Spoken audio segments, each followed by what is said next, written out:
I've recently been presenting here a number of important facts about man, which can be investigated in a spiritual scientific way.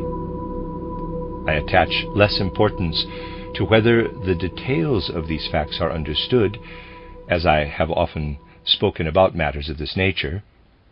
My concern is rather that a certain impression should be awakened through what I have put forward, an impression of the nature of what can be referred to as the illusion of the outer physical world.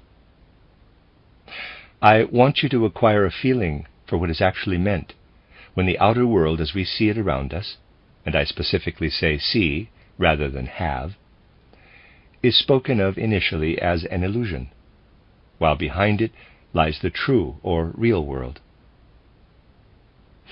I have also been wanting to evoke a deeper feeling for what is meant when one is speaking of the real world on the foundation of spiritual science. So, we have been dealing mainly with these general feelings. In this regard, I have arrived at that point where, in a certain sense, we have an opportunity to link our spiritual scientific observations with significant matters of concern in the cultural life of the present time. And I am thinking here of a wider perspective, not just our immediate present, but the centuries in which we are living. Close parenthesis. There is a dichotomy in our cultural life, which one can characterize in many different ways, and also define in more than one way. However, all these definitions must ultimately coalesce in two streams that we have to visualize as streams of thought emanating from the intellectual life of the present, which do not properly come together. One of these two streams of thought can be referred to in the broadest sense as the scientific stream. And by this, I do not only mean what is thought and asserted in scientific circles, but the scientific stream as it lives today in the feeling life of more or less the whole of mankind. This scientific stream has gradually become a popular and very widespread outlook on life, and it has produced concepts that have taken deep root in the inner life of people today. One can most clearly see how this scientific view of the world has taken root if one observes that it has become most deeply entrenched where people believe that they are reaching toward the life of the spirit. Ultimately, what is commonly known as spiritualism, which very many people consider to be theosophical theories, is nothing other than an outcome of a materialistic view of the world. The concepts that are engendered for the most part about the ether and astral bodies, together with what is arrived at by means of experiments and spiritualistic seances, are wholly clothed in concepts borrowed from the scientific worldview, as is made most evident by people like Duprel, for instance, who believes that he is about to enter the spiritual world. But everything that he says about the spiritual world is formulated in scientific concepts, that is, in concepts that are only appropriate for thinking about nature, not about the spirit.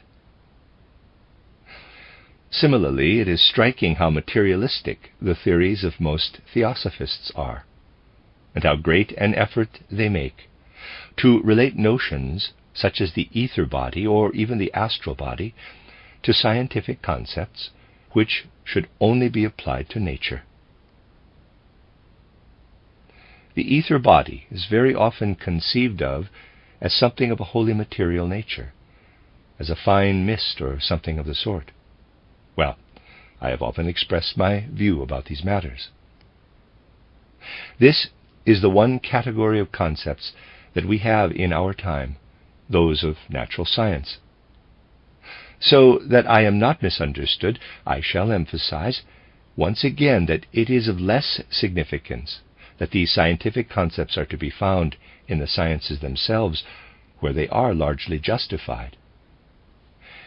The important point is that they are used where there is a wish to understand matters of an inner, spiritual nature.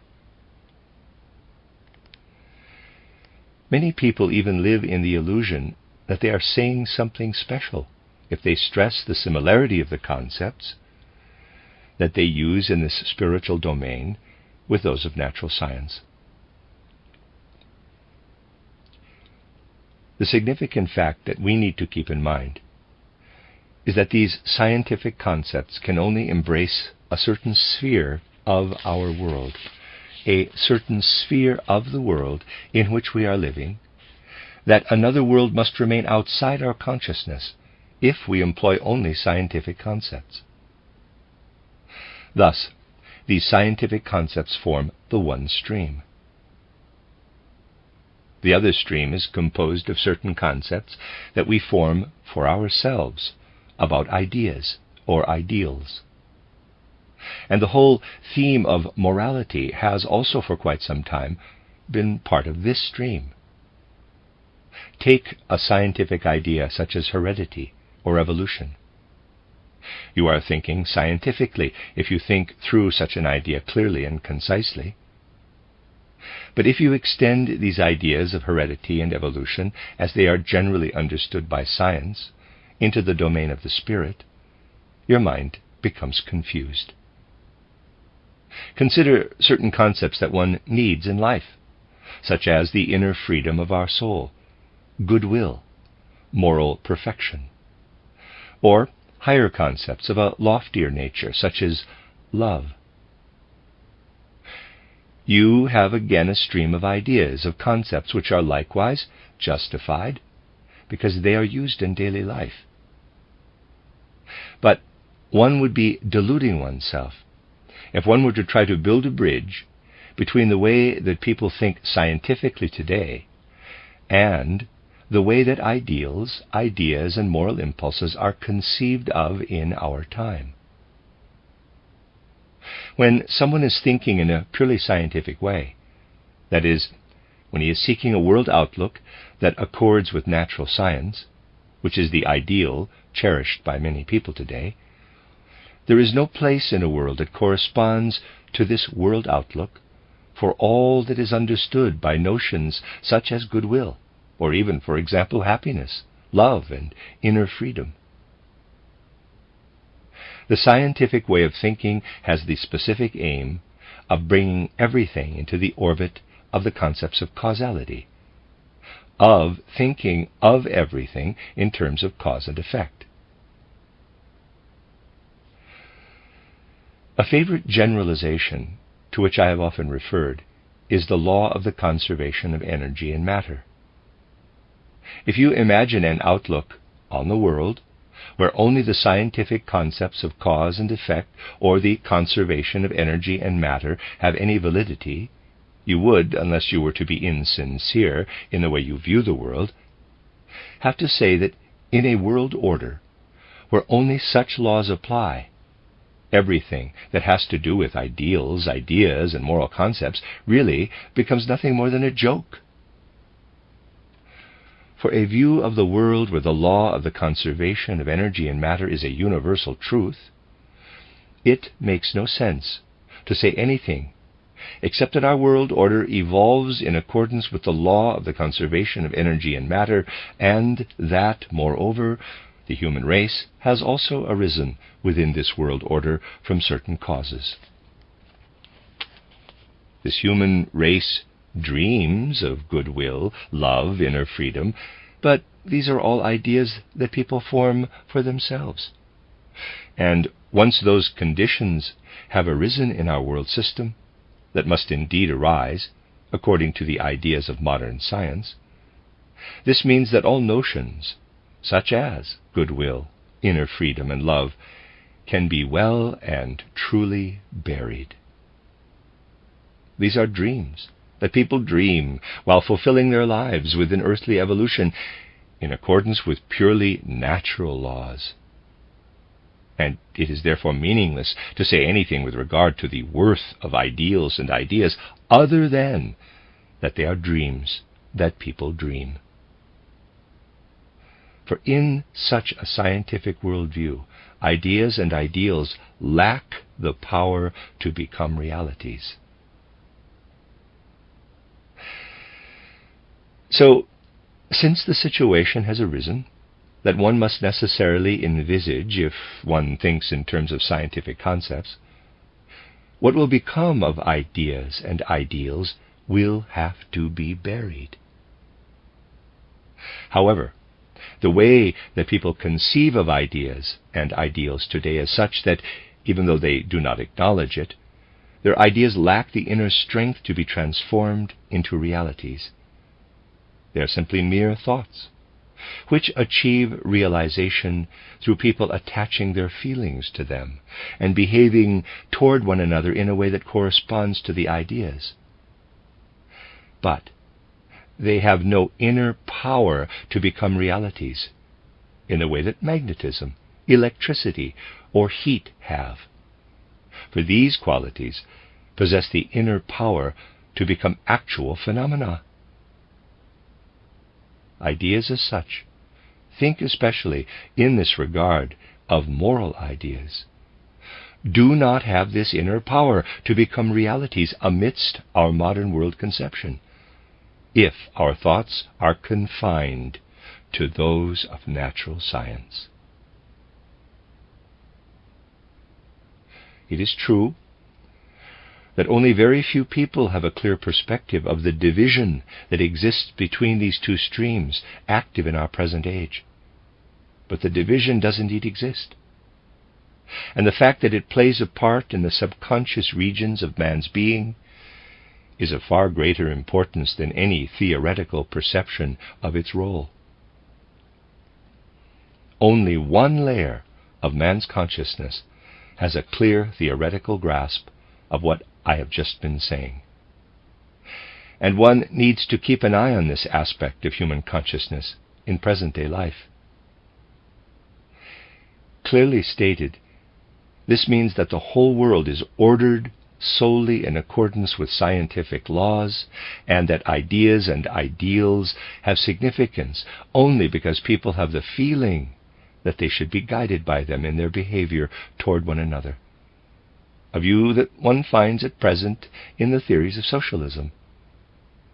For this reason, socialist theory today rejects any science of the spirit, and even considers the remnants of the ancient spiritual wisdom, which are still to be found in jurisprudence, ethics, and theology, to be prejudices that belong to mankind's infancy, and wants everything that one might call spiritual science to be understood as social science. Its aim is to present socialist social science as being the only valid path with respect to the mutual relationships of human beings. The world is scientifically ordered, and the only interpretation of the world that can be added to the explanations of natural science is that of social science. This is the fundamental conviction of everyone who is conscious of being a socialist. If one is wanting to investigate such things properly, one should not allow one's thoughts to become confused. I know, of course, that people may come and say that socialists do not think like this. But as I said in the first 2 days, when I started lecturing here again, what matters is not the content of the ideas, but what enables ideas to become active, how they exert an influence and live in people. The ideas of socialism take hold of people by rejecting all talk of any kind of spiritual world substance, by maintaining that this world substance is ordered wholly in accordance with scientific laws, and that spiritual science should be replaced by social science alone. As a result, people feel that ideas and ideals, when they are conceived in the way that they are thought in the present, indeed no longer have any power beyond dwelling in their inner lives as a dream that is dreamed by humanity in the course of earthly evolution. No idea even the most beautiful and idealistic, has the power to enable something to grow, to engender warmth, cause a magnet to move, or anything of that kind. It is therefore condemned to be a mere dream, because for as long as the world order is conceived of as being merely the sum of electrical and magnetic forces, forces of light and heat and so forth, it cannot affect the structure of these forces, especially when the law of the conservation of energy and matter is proposed, according to which energy and matter are of eternal validity. Ideas are therefore never able to take hold, because energy and matter are always there. They have their own eternal laws. Incidentally, these laws of the conservation of energy and matter are the cause of much mischief.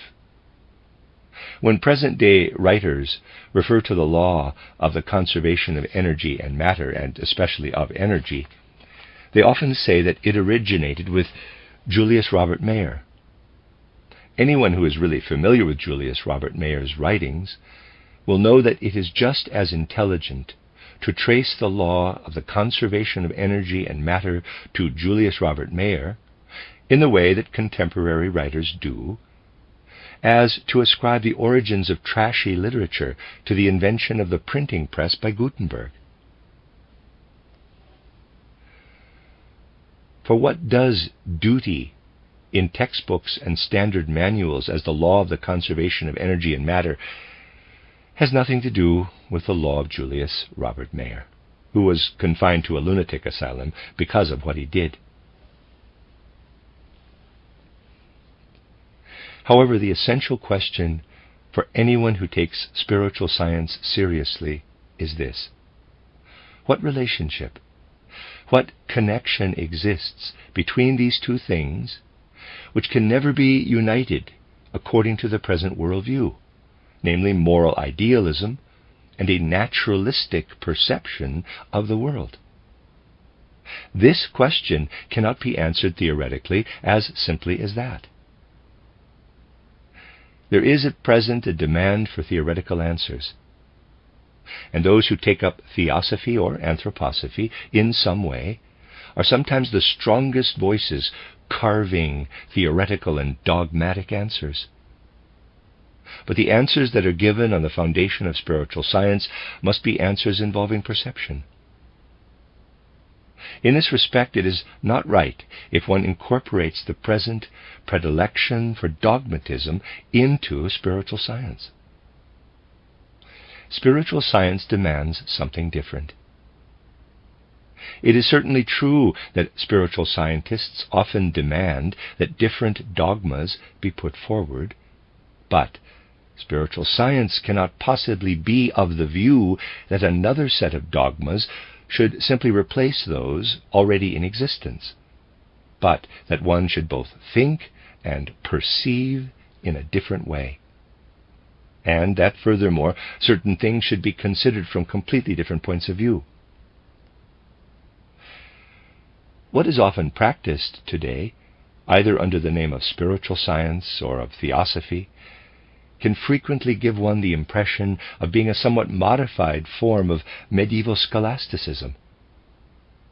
I do not want to say anything against scholasticism, for there are certain things in scholasticism that are far more significant than the philosophical outpourings of our present age. But many people are currently drawn merely to acquire different dogmas, whether about God, immortality, and heaven knows what else, and thus to think differently, but nevertheless only to think rather than arriving at perceptions that have a totally different foundation from previous ideas. If one is standing firmly on the ground of spiritual science, one will say, at the time of scholasticism, people wove all manner of weird ideas about the Trinity, about the nature of man, about his immortality, and about the Christ problem, if the epithet that I have used is understood without any negative overtones. For the essential value of scholasticism lies not in the dogmas that it put forward, but in the technique of thinking, as I have described it in my essay titled Philosophy and Anthroposophy, which has now appeared in a new and considerably expanded edition. It resides in the way that people thought about things. Nevertheless, it is actually more possible to understand this thinking today if one turns to the scholastics than to the many confused ideas that are referred to these days as being theological or philosophical. Enough theorizing has been done about these matters in the Middle Ages. There were, for example, many theoretical battles about the problem of the Christ being. Anyone who knows anything about the nature of these struggles will not acquire a taste for the somewhat varied kind of scholasticism that one finds, for example, in Theosophy, where instead of the Trinity, immortality, and whatever else that prevailed in former times, one is now presented with physical, etheric, and astral bodies. It is a different variety of theorizing, but it is, from a qualitative point of view, fundamentally the same thing. Anyone who would enter deeply into this medieval scholasticism knows that it is a futile pursuit to try, shall we say, to gain access to the mystery of Golgotha by this means. Today, it is far more important, for example, to achieve a conception of Christ Jesus, which has been attempted by us here in the group that is to stand at the focal point of the building, where the aim has been once more to envisage the figure of Christ Jesus. Anyone who is interested in the right way in former dogmas will be far more interested today in drawing the form of Christ forth from spiritual life, because the time has now come for this to be done. The Middle Ages was the time for astute thinking and for working out scholastic concepts to the nth degree, whereas our present time, as I have often said, is a point in the fifth post-Atlantean epoch when the perception of human beings must be directed toward spiritual forms. In former times, any depiction of the form of Christ was of an imaginary nature. I have often spoken of the gradual development of these representations. With the means of spiritual perception, the figure of Christ can once more be found. Thus, every age has its particular task. For what matters is not that things become fixed, but that man engages in a quest in his development and works his way through to ever further stages in his evolution. Hence, the important thing is that a bridge can be found where the modern world outlook is unable to find one, and where, if it is inwardly consistent, it is inevitably led to socialism, that is, to socialist theory. And as I have often said, this is not socialism in its justified form. The bridge will, however, only be found if one earnestly has the will to enter just as much into what takes place between death and a new birth as one does into what elapses between birth and death. If, therefore, one not merely endeavors to analyze the physical world, but truly has the will to venture into the spiritual world. One speaks about man and says that he consists of physical body, ether body, astral body, and ego, and so on. This is certainly justified, but only for the human being as he lives here on earth, between birth and death.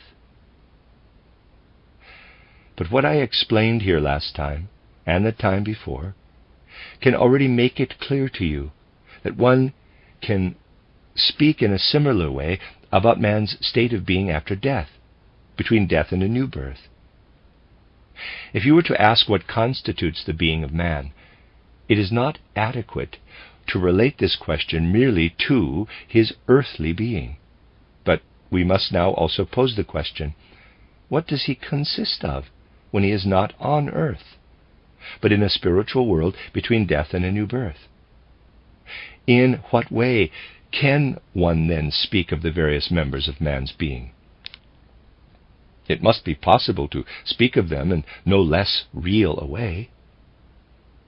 And if one really thinks about such a question with complete honesty, one becomes clearly aware of the fact that every age has its particular task. People do not fully realize that the way that they think, imagine, and even feel, and indeed perceive the outer world, belongs very much to our present time. Parenthesis, you need only to recall certain elucidations that I gave in my title, Riddles of Philosophy, concerning the relatively short period of time between 600 BC until now, close parenthesis. We cannot go back beyond the 8th century, before the mystery of Golgotha, with the thinking, feeling, and perception that we have now.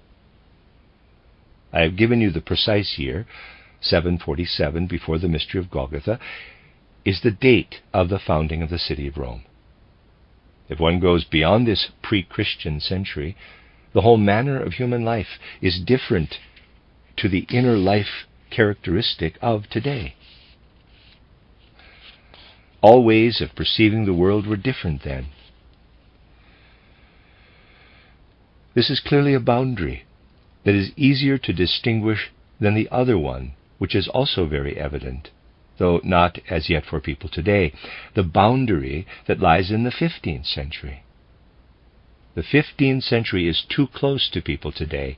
They cannot acquire any real insight into the great transition that occurred then. They generally imagine that thinking and perceiving have always had a similar character to the way they are now, however far back one goes. And yet one doesn't have to go back very far.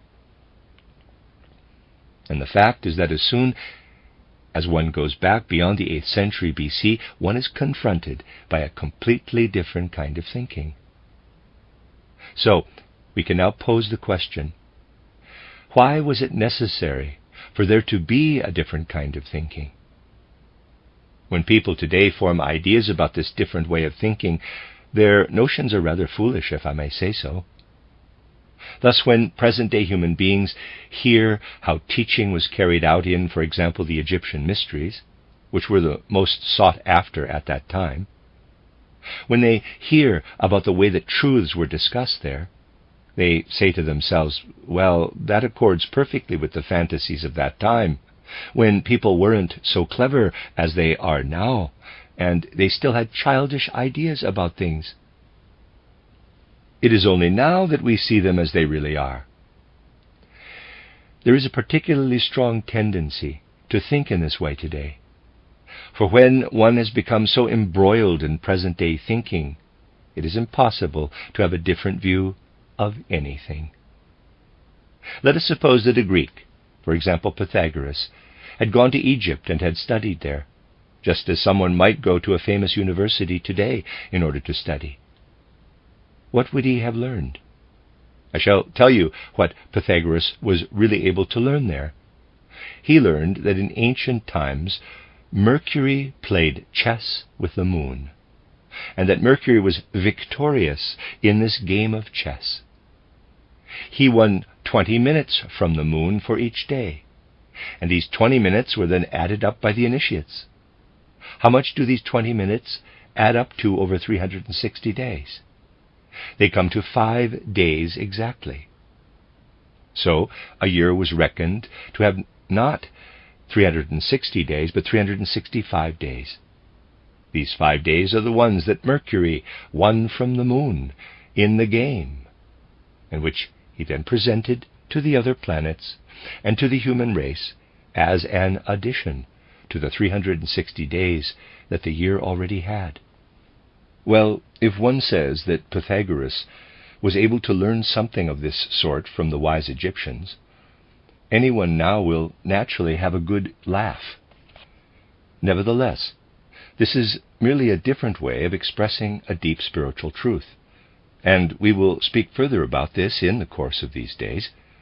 which our present age has not rediscovered, but is nonetheless true. You might well ask why these calculations were formerly done in a different way.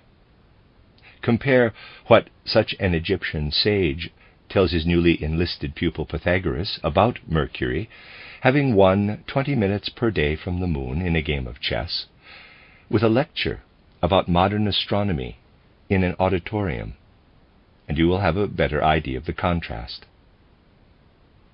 But if one asks why there is such a difference, one needs to go more deeply into the whole essence of human evolution.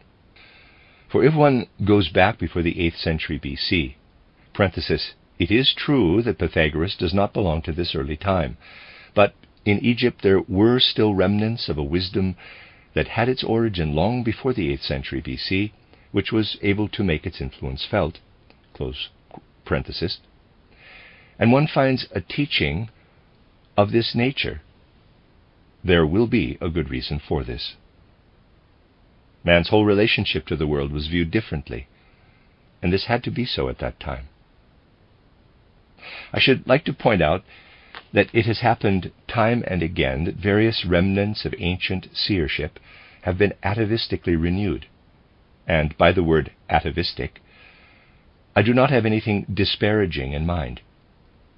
Anyone who, for example, reads a book such as Jacob Boehme's titled De Signatura Rerum will say, if he is honest, that he does not know what to make of it. For some quite remarkable statements are made here that must either be evaluated from a higher standpoint, when they will begin to make sense, or from the point of view of a modern thinking person, be rejected as the irrational testimony of a layman who is a bit crazy. All the absurd things that are said amongst immature groups of theosophists about Jacob Boehme have an evil, malicious quality.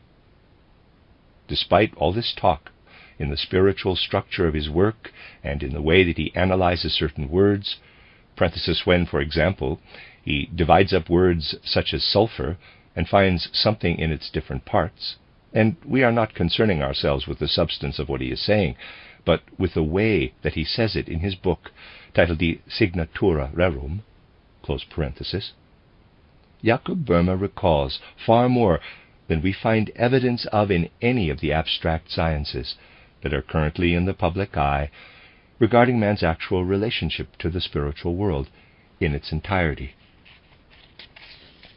Such a man as Jacob Boehme has a far more intimate connection with the spiritual world. And it is characteristic of such thinkers, who were active before the 8th century BC, to have such an intimate connection. They did not think with the detached individual intelligence with which we think today. We all think with this detached individual intelligence.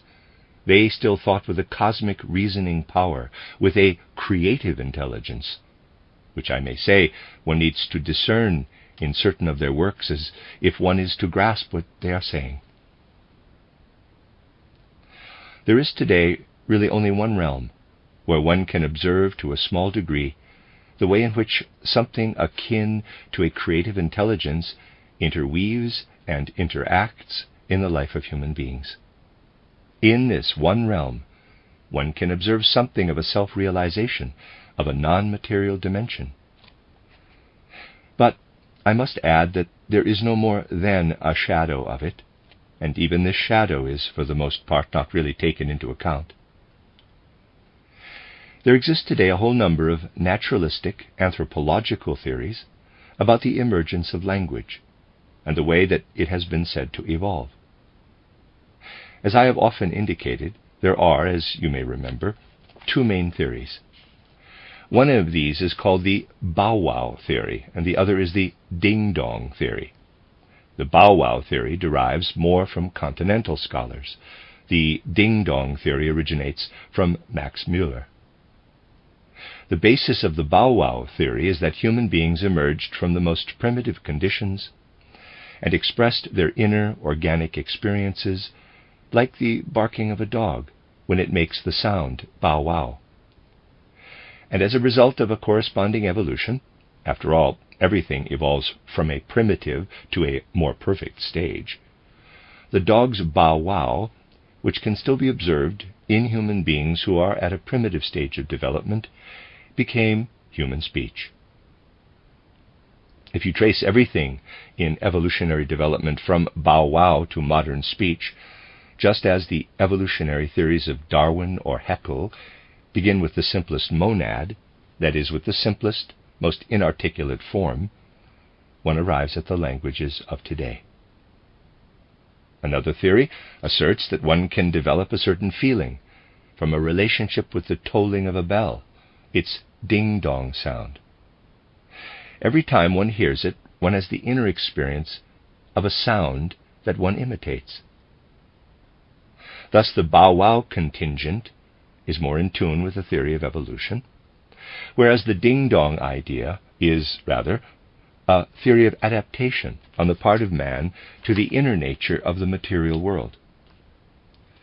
Footnote: the German text, based on the original shorthand report, here gives the word Worte, words. But even with a fairly liberal way of rendering the phrase as, quote, the inner nature of outward physical words, close quote, this does not make a great deal of sense to the present translator. If Welt is substituted for Worte, and neither the shorthand reports nor the published editions based on them are totally free from errors, the meaning inherent in the passage lights up in a far more lucid way. End of footnote. It is then also possible to make ingenious connections between the bow-wow theory and the ding-dong theory, and one arrives at a more complete picture of linking evolution with adaptation. After all, this is more or less the accepted way of viewing such matters. There are also those who ridicule both theories and have others of their own, but these are actually not so very different in principle. From a spiritual standpoint, there can be no question whatsoever of the evolution of language having unfolded in this way. On the contrary, even the outward structure of language already indicates that a real intelligence is at work in the formation of speech and in the arising of language. Indeed, it is interesting to discern the sovereign power of reason specifically in connection with language, for the simple reason that in language the driving force of ideas, and hence what can be perceived today in the one stream, is most clearly apparent. And also because language is not merely addressed to a person's feelings, but has its own structure, with the result that the non-material world comes to expression through it in a certain way, albeit imperfectly when compared with natural laws. Take as an example a particular word. I should like to draw your attention to a few very elementary instances, where you can see how an inner intelligence holds sway in the arising of language. Take a word such as oratio, oration or discourse. It is remarkable that if one takes a word such as oratio and then observes what becomes of this word in a person's life after death, an extraordinary similarity emerges with the way that an evolving intelligence has influenced the development of language. This gives one a certain assurance that is difficult to arrive at in another way, for on other paths one can at best achieve only suppositions. A dead person will seldom be able to understand the word oratio. At any rate, once a certain time has elapsed after death, he will no longer understand it. He loses all comprehension of it.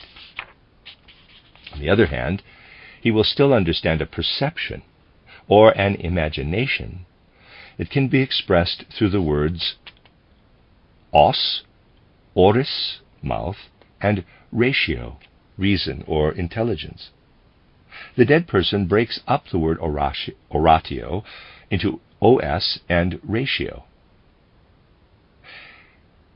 The opposite process took place in the development of the word, for the word oratio originally arose as a result of a synthesis of the primary words os, and ratio, R-A-T-I-O. Oratio is not a primary word like os, oris, and ratio, but is formed from os and ratio. I want in this way to bring a few such elementary instances to your attention. These things can be studied most clearly in the Latin language, for the reason that they are most distinctly visible there. However, the laws that one can discover are of significance for other languages as well. Take, for example, 3 primary words. Ne ego otior, which as a statement means, I am not idle. Ego otior, I am idle. Ne ego otior, I am not idle. These 3 words are combined together through the cosmic intelligence that governs them in the word negotior. Reader's aside, spelled N-E-G-O-T-I-O-R. End of reader's aside, which means to trade or negotiate. 3 words have thereby joined together into one. And you can see an intelligence in the construction of words, intelligence in the development of language. As I have said, I would not make such a point if of this were it not for the remarkable fact that a dead person takes apart what has in the above way been joined together. The dead person separates a word such as negotior into ne ego otior, and he only understands these 3 words and the respective perceptions that he associates with them, and he forgets what arose from their combination. Another familiar example is unus, one, and alterque, the other. Readers aside, my apologies for pronunciation.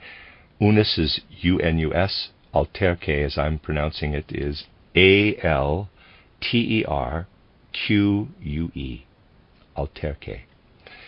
And a reader's aside. These are combined in the Latin word uterque, either. We should be very pleased if we had such a word in our modern languages as uterque to express such a concept. The French come closest to expressing it in the phrase l'un et l'autre, but they lack a single word that expresses the meaning. And uterque gives a much clearer idea of it. Footnote, in quotes, either conveys the meaning only in a very abstract way. Translator, end of footnote.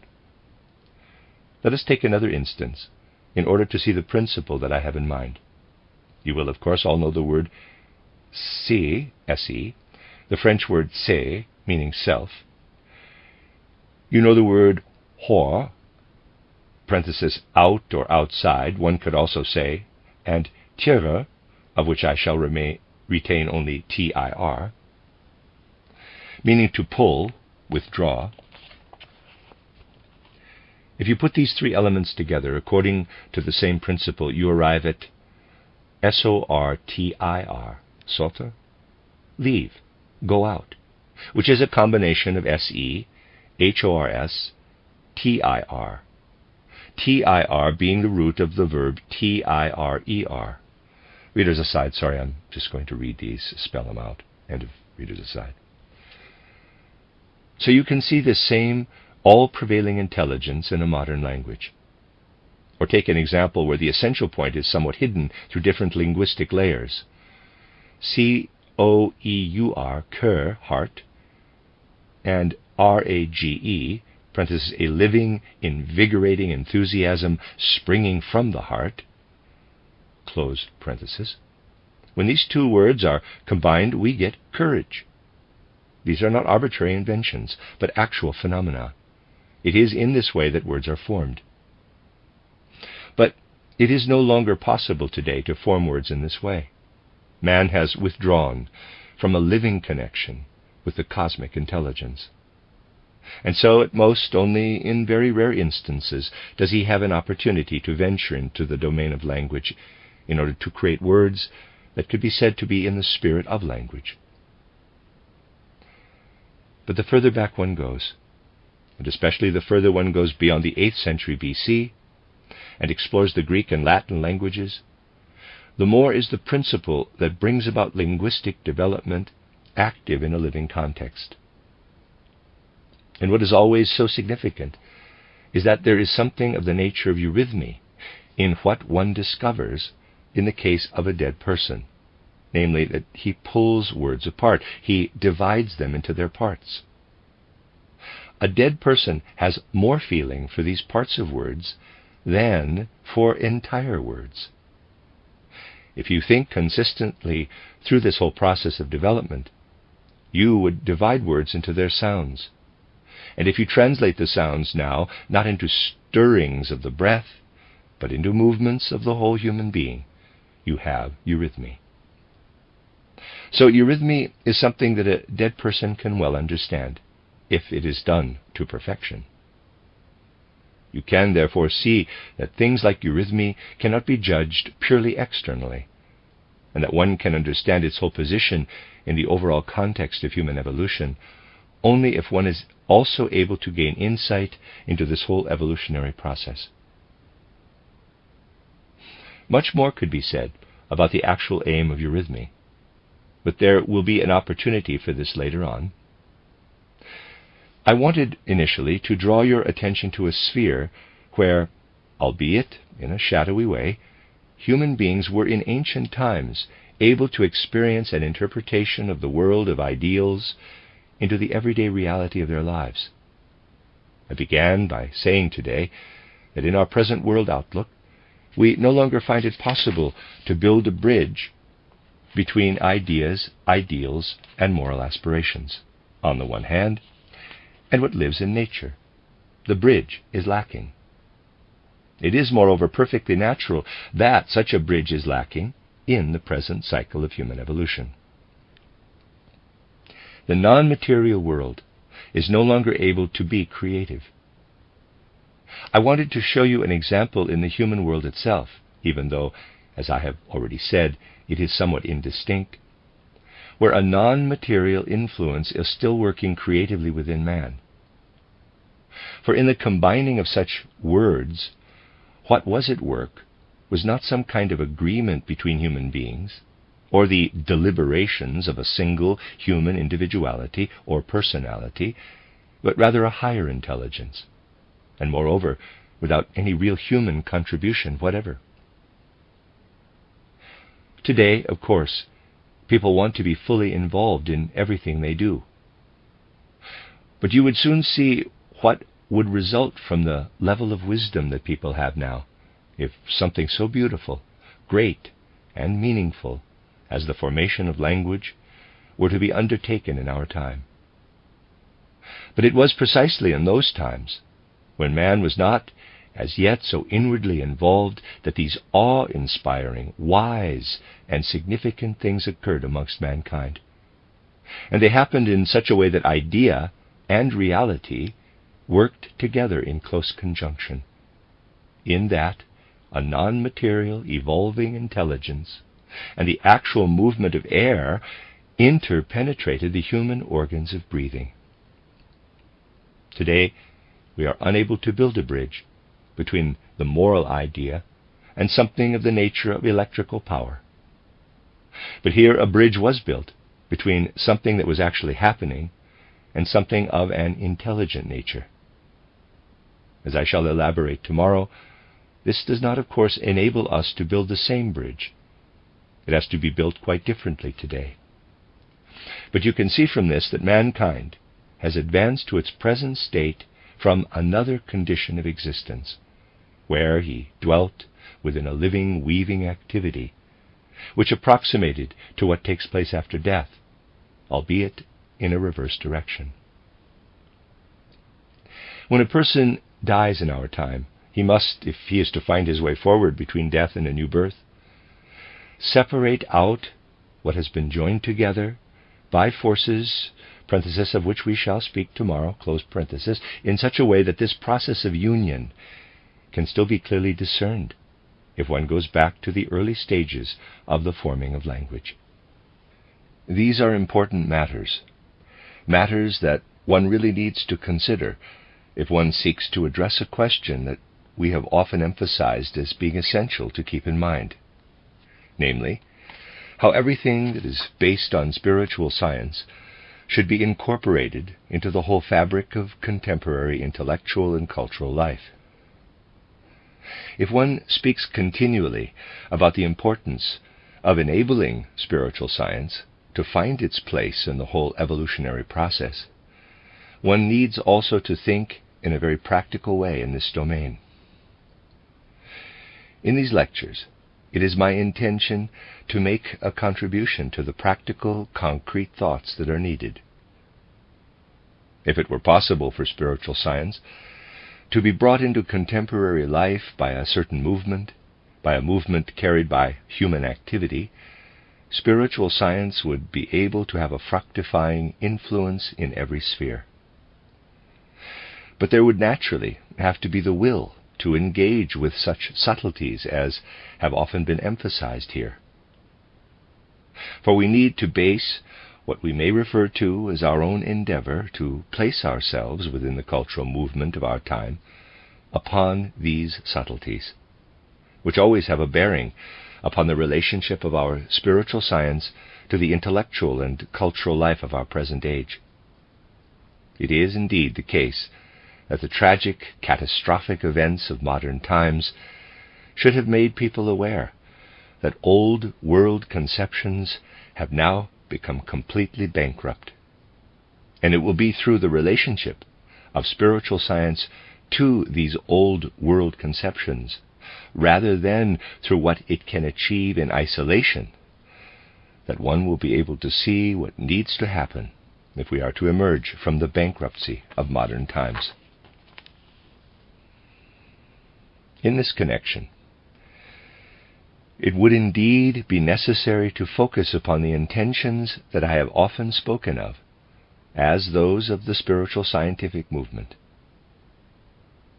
It would be really necessary to examine the reasons why it has, for example, on the one hand been so fruitful in some circles to work here on the building, and why other endeavors of the Anthroposophical Society have in a certain sense remained equally unfruitful. Why, if one disregards what it has indeed accomplished by placing the Dornach building in the world, it has nevertheless failed in so many ways.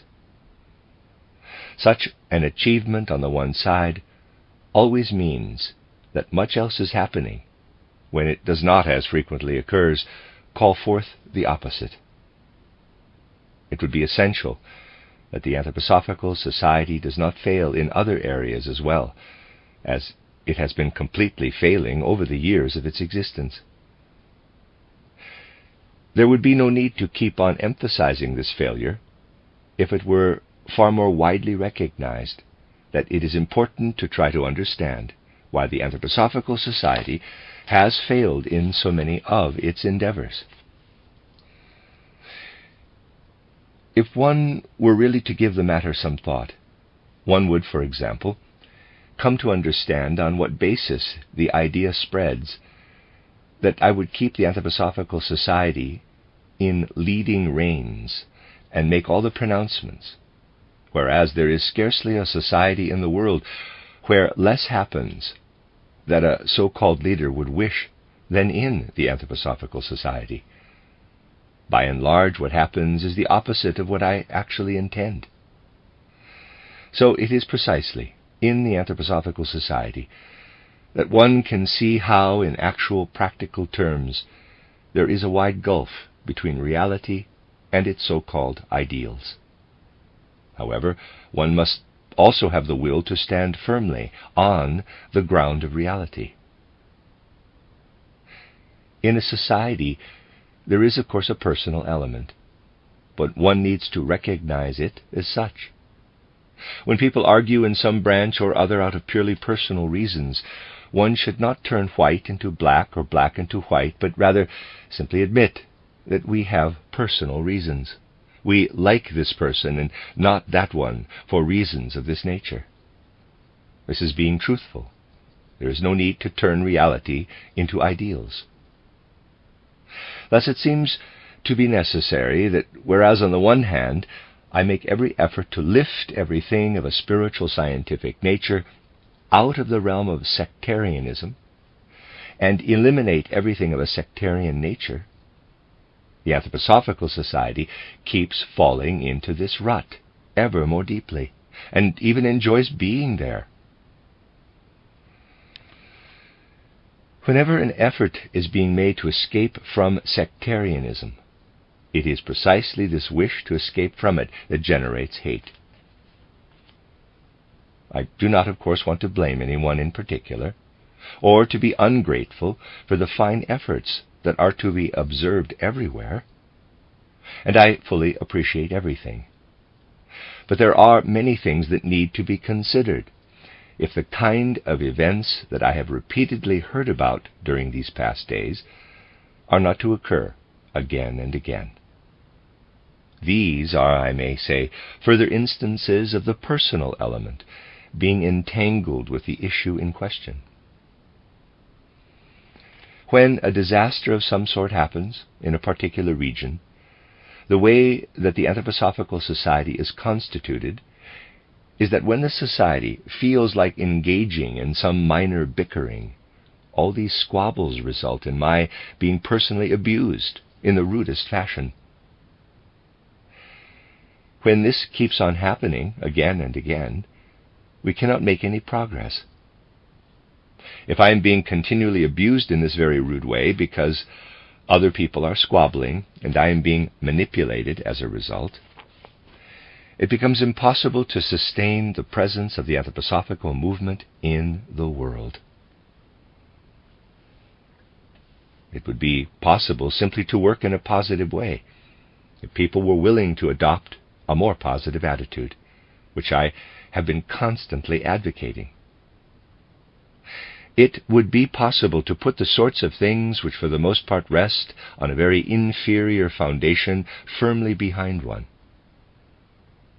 But in many circles, people have a far stronger inclination to indulge in quarrels, and especially in dogmatic arguments, which often lead to personal disputes. And what then happens is that the abuse becomes focused on me. I am personally capable of keeping this at a distance, but the movement cannot continue to exist if things carry on in this way. In this particular case, I am not reproaching anyone for what friends have done in a situation of this nature, but I need to point out that there is something else that they fail to do, and it is not for me to say blatantly what this is, which would have prevented what is continually happening far more surely than the way currently being attempted.